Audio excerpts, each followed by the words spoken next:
नमस्कार दोस्तों, आप सभी का स्वागत है। आज का टॉपिक है क्या हिंदी माध्यम के छात्रों के लिए बीपीएससी भी यूपीएससी के राह पर है।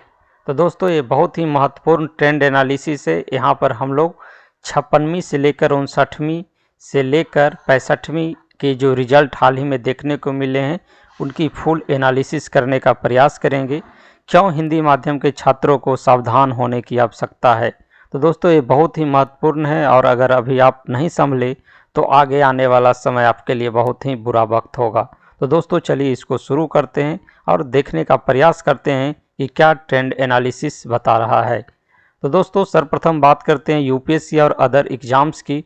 तो आप देख सकते हैं कि 2010 से यूपीएससी की भी पैटर्न में बदलाव देखने को मिली है। जब जब पैटर्न में जहां भी पैटर्न में बदलाव हुई है वहां से हिंदी माध्यम के विद्यार्थियों को नुकसान ही देखने को मिला है। आप इसी तरह देख सकते हैं सीजीएल और बैंक। तो सीजीएल में भी 2010 से पैटर्न में बदलाव हुई और वहां से हिंदी माध्यम के विद्यार्थियों को धीरे धीरे नुकसान देखने को मिला है। आप देख सकते हैं 2010 से यूपीएससी एग्ज़ाम में, तो यूपीएससी एग्ज़ाम में लगातार हिंदी माध्यम के विद्यार्थियों की दबदबा कम होती चली गई और आप समझ सकते हैं कि पिछले 4 सालों से एक भी आईएएस हिंदी माध्यम से देखने को नहीं मिले हैं। इसके अलावा आप देख सकते हैं पिछले साल के रिजल्ट में तो मात्र 17 हिंदी माध्यम के टोटल लगभग 1000 में विद्यार्थी ही मात्र पास कर पाए हैं। तो आप समझ सकते हैं हिंदी माध्यम की स्थिति। अब इसी तरह का मैं आप लोगों के समक्ष बीपीएससी के संदर्भ में ट्रेंड एनालिसिस को बताने का प्रयास करूंगा। तो दोस्तों, देख सकते हैं बीपीएससी ट्रेंड एनालिसिस को। तो 56-59 का अगर टॉपर की बात की जाए तो वो हिंदी माध्यम से थे।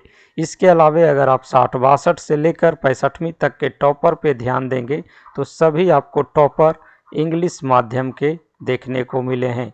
तो आप समझ सकते हैं कि ट्रेंड बिल्कुल सी बदलते जा रही है। आप यहाँ पर ये भी गौर करने वाली बात है कि 56-59 से लेकर 60-62 तक में जो सबसे बड़ी बदलाव देखने को मिलती है तो वो पैटर्न को लेकर है कि यहाँ पर भी पैटर्न में बदलाव हुई है और पैटर्न में बदलाव के बाद आप समझ सकते हैं हिंदी माध्यम के विद्यार्थियों की दबदबा धीरे धीरे कम होती चली गई। आप देख सकते हैं कि 64वीं रिजल्ट हो या 65वीं या 63वीं, यहाँ पर हिंदी माध्यम के लगातार कमी रिजल्ट में देखने को मिल रही है। जबकि 60-62 में औसतन ये पहली बार पैटर्न के बाद का एग्ज़ाम था। तो आप समझ सकते हैं यहाँ हिंदी माध्यम की स्थिति बेहतर थी, लेकिन धीरे धीरे बहुत ही खराब स्थिति की ओर बढ़ रही है। 64वीं रिजल्ट के संदर्भ में एक मैं बहुत सूचना आप लोगों को देना चाहता हूं कि 64वीं में लगभग 566 आरओ रेवेन्यू ऑफिसर की बहाली की गई। इन रेवेन्यू ऑफिसर में से तो 500 प्लस में टॉप 140 में हिंदी माध्यम के एक भी विद्यार्थी देखने को नहीं मिले। तो आप समझ सकते हैं कि टॉप जब रेवेन्यू ऑफिसर की यह स्थिति है तो और भी एसडीएम या अदर डीएसपी पोस्ट में आप हिंदी माध्यम की स्थिति को देख सकते हैं।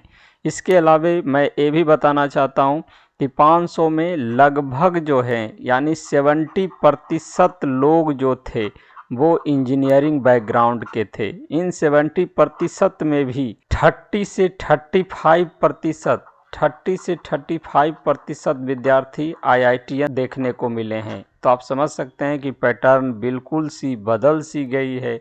मात्र 30% रिजल्ट ही आप हिंदी माध्यम के देखने को मिल रही है। अगर इसका क्रिटिकल एनालिसिस कैटेगरी वाइज अगर किया जाए तो बहुत ही सनसनीखेज रिजल्ट देखने को मिलती है। अगर यूआर की बात की जाए, ओबीसी की बात की जाए तो हिंदी माध्यम के ओबीसी और यूआर की रिजल्ट न के बराबर देखने को मिली है, यानी बहुत ही कम, न के बराबर। यानी आप कह सकते हैं कि 10% विद्यार्थी यूआर और ओबीसी में जो हिंदी माध्यम से पास कर पाए हैं। जबकि हिंदी माध्यम के छात्र नज़र भी आ रहे हैं तो वो ईबीसी कैटेगरी या एससी कैटेगरी से लड़के और लड़कियां देखने को हिंदी माध्यम में मिल रही है। तो जो भी यूआर और ओबीसी के विद्यार्थी हैं उन्हें बहुत ही सावधान होने की आवश्यकता है। अगर वो अभी नहीं संभले तो बीपीएससी भी यूपीएससी की ट्रेंड पे है और आप अपना बहुत बड़ा सपना पाने से चूक सकते हैं। तो विद्यार्थी, इसके पीछे जो मैं रीज़न लाया हूँ तो इसके पीछे बहुत सारे रीज़न हैं। तो चलिए देखने का प्रयास करते हैं कि वो कौन से रीज़न हैं जिसके कारण हिंदी माध्यम की स्थिति ऐसी हो रही है। तो सर्वप्रथम बात करते हैं रीजन में इंजीनियरों की। इंजीनियरों में भी IITian की बात करते हैं तो प्राइवेट सेक्टर की स्थिति बहुत ही बद से बदतर देखने को मिल रही है।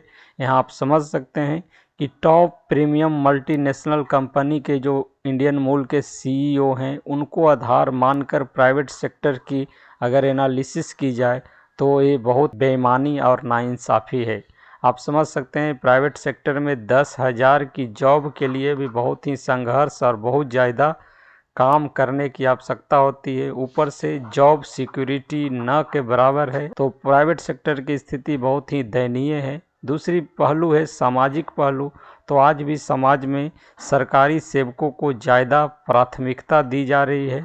सामाजिक आप देख सकते हैं कि सामाजिक में उनको बहुत ज़्यादा इज्जत मिलती है।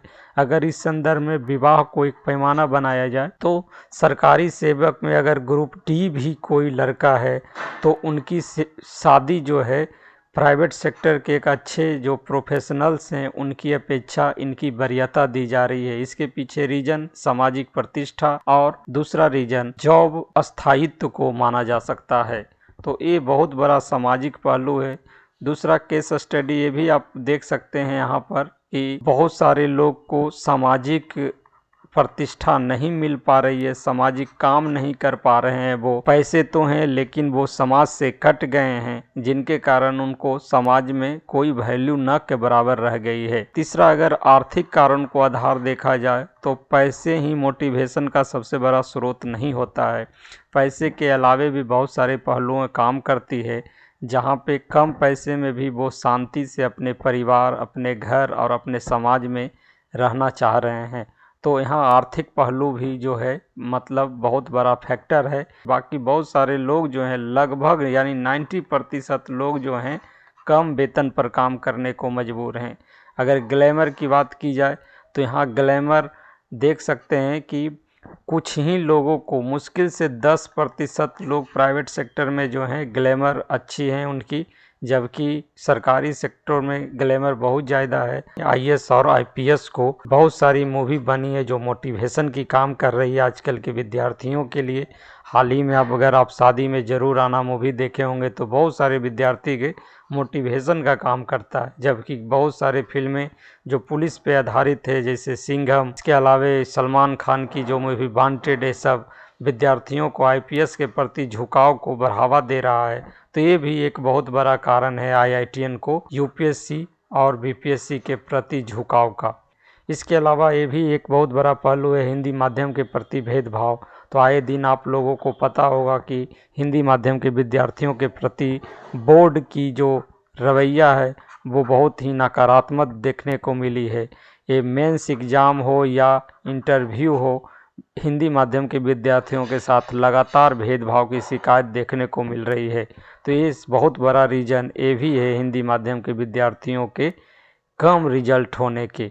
इसके अलावा मैं यहाँ चर्चा करना चाहूँगा कि इंग्लिश माध्यम के विद्यार्थी और हिंदी माध्यम के विद्यार्थियों के बीच क्या अंतर हैं। तो सर्वप्रथम अंतर सामाजिक देख सकते हैं कि हिंदी माध्यम के सामाजिक स्थिति बहुत ही दयनीय है, आर्थिक स्थिति भी बहुत दयनीय है, मोटिवेशन की भी बहुत कमी है, जबकि इंग्लिश माध्यम के विद्यार्थियों की सामाजिक स्थिति बहुत ही सुदृढ़ है। उनके परिवार, उनके घर, उनके पास पड़ोस बहुत सारे UPSC और BPSC सेलेक्टेड लोग मिल जाते हैं। दूसरी, उनकी पढ़ाई लिखाई शिक्षण सभी बेहतर होती है, आर्थिक स्थिति उनकी बहुत ही बेहतर होती है। दूसरी एक बात है कि अगर हिंदी माध्यम के विद्यार्थी कोई तैयारी करना शुरू करते हैं तो उन्हें बहुत सारे तानों का सामना करना पड़ता है कि हाँ पढ़कर तुम तो कलेक्टर बनेगा, जबकि इंग्लिश माध्यम के विद्यार्थियों के साथ ऐसे ताने सुनने को न मिलती है। उन्हें कलेक्टर ही बनाना होता उनके परिवार, उनके समाज को। तो आप समझ सकते हैं हिंदी माध्यम के विद्यार्थियों के साथ एक मजबूरी ये भी होती है मोटिवेशन की, तो वो मोटिवेट अपने आप को ज़्यादा दिनों तक नहीं रख पाते हैं। इसके पीछे बहुत सारा रीज़न है, जॉब सिक्योरिटी, जॉब की कमी। आप देख सकते हैं कि मोटिवेशन के लिए ग्रुप D की तैयारी भी वो करना चाहते हैं। उनके घर परिवार वाले ये भी सुझाव देते हैं कि छोटे मोटे जॉब भी कर लो प्रारंभ में, जिसके कारण वो लंबे समय तक मोटिवेट नहीं रह पाते हैं। और इंग्लिश माध्यम के विद्यार्थी लंबे समय तक सामाजिक, आर्थिक और मोटिवेशन की मजबूती के कारण लगे रहते हैं, और अंततः जब दोनों में टकराव होता है तो हिंदी माध्यम वाले बहुत सारे कारणों से उनसे पीछे हो जाते हैं, समझ सकते हैं। तीसरा, अगर देखा जाए तो इनकी आर्थिक स्थिति बहुत ही मजबूत होती है, जिसके कारण अच्छे अच्छे महंगे शिक्षण संस्थान में इनकी पढ़ाई होती है, और बचपन से भी पढ़ाई की स्थिति बहुत बेहतर होती है। जबकि वे अधिकतर रेलवे, बैंक, एसएससी ये सब वाले जो विद्यार्थी होते हैं उनकी आर्थिक स्थिति कमज़ोर होती है, जिसके कारण वो घिसे पीटे कोचिंग संस्थान और एक पुरानी परिपाटी पर जो कोचिंग संस्थान हैं उन्हीं के सहारा लेते हैं, जिनके कारण उनकी स्थिति जो है इंग्लिश माध्यम के अपेक्षा बहुत ही ख़राब होती है, और अंततः वो उनसे जब कंपटीशन में आते हैं तो वो पास उनके अपेक्षा वो फेल हो जा रहे हैं, और उनकी स्थिति धीरे धीरे बद से बदतर हो जा रही है। तो अभी समय है हिंदी माध्यम के छात्रों को कि वो भी यूपीएससी के जो वैसे छात्र जो यूपीएससी की तैयारी कर रहे हैं उनके जैसे ट्रेंड, उनकी पद्धति को अपनाने की आवश्यकता है। जिस प्रकार से हिंदी माध्यम के छात्र पिछड़ रहे हैं, तो उन्हें आवश्यकता है कि इंग्लिश माध्यम के छात्रों के जैसे ही पैटर्न पे तैयारी करने की, उन्हीं के जैसे कंटेंट को पढ़ने की, उन्हीं की तरह आंसर राइटिंग के अप्रोच को अपनाने की आवश्यकता है। अगर आप नहीं बदल पाते हैं अपने आप को, तो बहुत ही कम समय है और बहुत ही जल्द हिंदी माध्यम के विद्यार्थियों के लिए बीपीएससी में भी रास्ते बंद हो जाएंगे। तो दोस्तों, मौका है अभी अपने आप को अप टू डेट रखने की, इस कंपटीशन में अपने आप को शामिल करने की, और यूपीएससी के वैसे छात्र जो इंग्लिश माध्यम के आईआईटीएन हैं उनके जैसा ही अपने अप्रोच को विकसित करने की। तब जाकर आप हिंदी माध्यम के विद्यार्थी बीपीएससी में टिक पाएंगे, नहीं तो बीपीएससी भी यूपीएससी की तरह हिंदी माध्यम के छात्रों के लिए दूर होते जा रही है। आपको ये वीडियो कैसा लगा, आप अपना फीडबैक ज़रूर देने का प्रयास करेंगे।